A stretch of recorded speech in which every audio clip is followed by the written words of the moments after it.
Hey team, it's day 51. I hope you guys are fantastic. Wanting to get into the results of day 51 and just how things are going there, but also I get asked a ton of questions around like, Richard, what do you eat? What's your go-to food? You talk about like getting rid of all the bad stuff, so it's out of sight, out of mind from a habit perspective, from forming better habits. Like, what are you doing? What do you eat?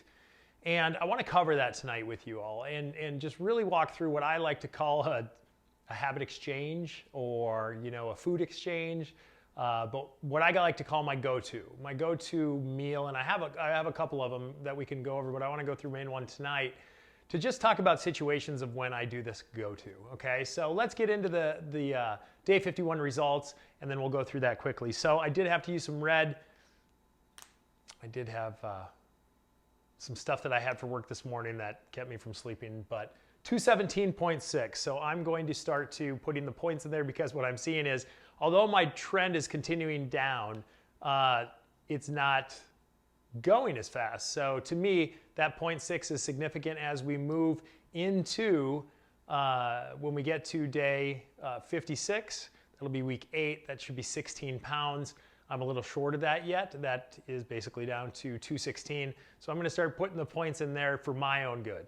And I know my word, I said, hey, I like to use whole numbers, but now, this is one of the pivots I'm making in order to ensure that I keep my mindset as it relates to whole numbers versus those points. Because as I get closer to my goal and, coming within that 10 pounds, I'm just gonna do it. So 1573 for calories, 130 ounces of water. You can see 6.5 hours of sleep.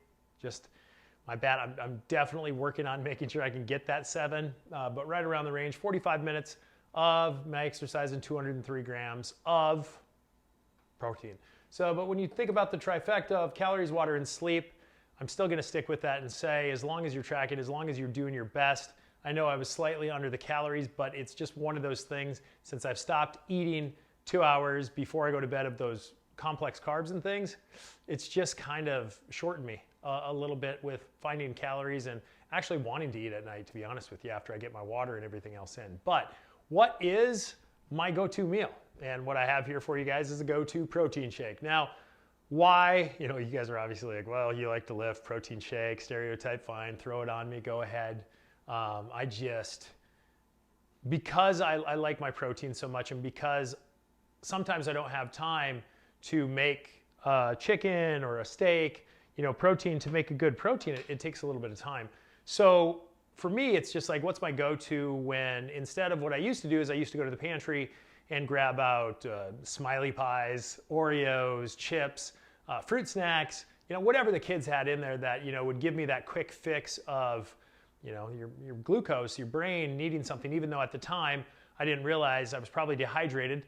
So, I was mistaking my thirst for hunger, and we can talk about that in a subsequent video. But in another reason, it's quick, it was easy. I wanted my fix so I could continue to go in our busy lifestyle. So those of you that have super busy schedules, kids, tons of activities, whatever you want to talk, this to me is what go-to means as far as like, hey, what's your go-to when I'm a little short on calories or I need something, but I haven't been eating that much yet, or I need a quick fill, but I don't want to eat, 400, 500, 600 calories of something that's not going to really fill me up, where I could have a go-to meal that has a decent amount of calories, but in the same sense gives me my fill and is also nutrient rich as it relates to what we talked about is the nutrient dense versus calorie dense. So let's go into it, okay? So I call it my go-to protein shake. It's 2 scoops of whey protein, and I like chocolate. For some reason, I just really like chocolate. 10 to 12 ounces of a nut milk. What I normally use is like an almond or a coconut, or I know there's different kind of nut milks out there, but I don't use dairy because I don't like skim milk. I like the fact that it's, when I'm keeping on the non-dairy side from an inflammation perspective, for me, dairy dries out my mouth a lot, and it just doesn't sit well with me. Although, like, don't get me wrong, like when I go on my binges and eat Oreos and Nilla wafers and all that kind of stuff with some heavy whipping cream, and I put heavy whipping cream on my coffee, so it's not that issue. It's just in this specific case, when I've used milk in the past, I like to use fattier milk because it makes it thick. Here I use nut milk, and to make it thick, I actually use a tablespoon of fiber because that fiber will thicken it up. Also, it's going to give you your psyllium husk soluble fiber, which helps with your lipids, and to get that daily dose of fiber if you're not eating a ton of green veggies or just other foods that you can get your fiber in. But mainly, I actually started using the fiber just to make sure that shake got a little thicker, so it was more like a malt. But I use 10 to 12 ounces of that, 3 tablespoons of PB Fit. I'll show you that in a second. There's the fiber. Fruit is optional. Fruit is, if you wanted to, if it's like a pre-workout shake, or some people use like what they call BCAA, branch chain amino acids. I just say that's a fancy word to say, you know, some ultra quick absorbing protein before your workout. Some people do that when they're intermittent fasting, things like that. I don't get into all that stuff, especially with calories, water, sleep. I just straight kind of try and keep it easy. But fruit's optional if you need some carbohydrate to fuel a run, a workout, or just because you like the taste. I mean, a whole cup of strawberries is like 35 calories, and give you strawberry chocolate, strawberry vanilla, whatever you want there.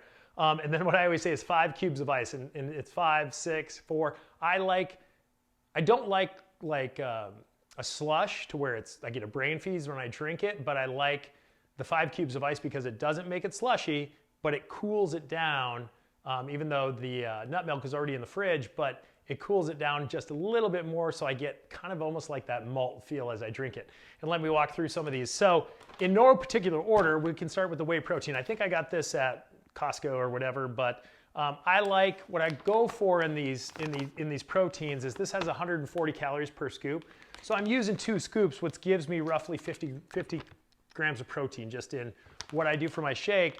But the one thing that I can tell you about protein and protein powder, whey is more for the stuff that's kind of going to be quick absorbing, and it's more for post workout, things like that. It's definitely a protein supplement, right? Casein protein is more of that thicker milk base. That would be what I would say is that's kind of your overnight protein, or if you want to go to bed and not have a ton of carbs, casein protein's a little bit of a better choice. But just know that the whey protein is something that you can use. It's fast digesting, all that kind of stuff. So you definitely don't want anything sitting in your belly as you like try to work out or for the rest of the day. That's why I said casein is a good one to use.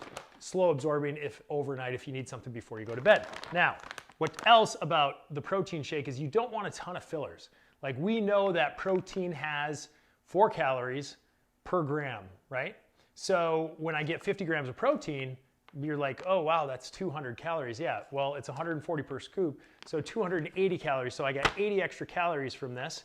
2.5 or 5 of those calories in 2 scoops comes from fat, which is 45 calories, so that's 245. It's like, okay, we got another 35 calories, and that's really in carbohydrate. So when you take a look at all that, I'm getting the majority of what I call the bang for my buck of my calories of my protein in actual protein. So if you're looking for a specific protein, I don't really have one to recommend. I like Optimum Nutrition. I like this Combat protein powder. It tastes good, but the main qualities I look for in protein is get the most calories out of the protein that you can, which is 4 calories per gram. So let's say, for instance, this is 25 grams of protein, and one scoop is 25 grams of protein, and there was like 200 calories in this per serving. Well, I'm like, okay, 25 grams, that's 100 calories are coming from the protein. Where's that other 100 calories coming from?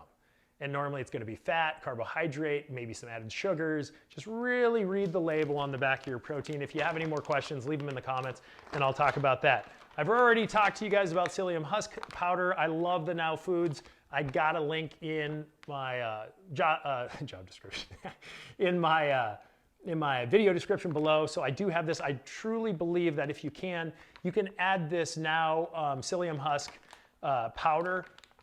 It's a soluble fiber, but you can add it to a lot of things because it's a powder. Just be careful, it thickens things up a lot. So you may have to add more liquid to whatever you're making, but this is a good way to get protein. If you're not getting your greens, your whole grains and things that have a lot of protein, fiber. If you're not getting a lot of your fiber in the day, the whole grains, the vegetables, the things that have a lot of fiber, if you're not eating a ton of those because it's just not something you've worked into your diet, this is a great way to get your fiber. I do love this, and I will put a link in the video description for this, but this is PB Fit. This is basically peanut butter, but it's like just dried out organic peanut butter, and it doesn't have all the calories. So basically 2 tablespoons of this has 70 calories. So when I get 3 tablespoons, it's 105 calories. So when you basically look at this, it's got the 8 grams of protein in it for every 2 tablespoons, like normal peanut butter. Only, I think normal peanut butter's got like 190 calories. So we're 120 calories short. So it doesn't have all the fat that goes along with it, has a little bit of extra fiber in it, not a ton of sugar at all. So I love PB Fit. If you guys are peanut butter lovers, this peanut butter chocolate combination, ooh, baby, that's some good stuff.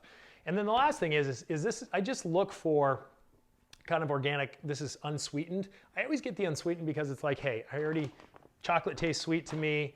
The PB Fit mixed with that, it's really good. If you throw some fruit in there, you get enough sweetness. So for me, I just don't like normal water in it. For me, it's like, the water to me is, you can use water.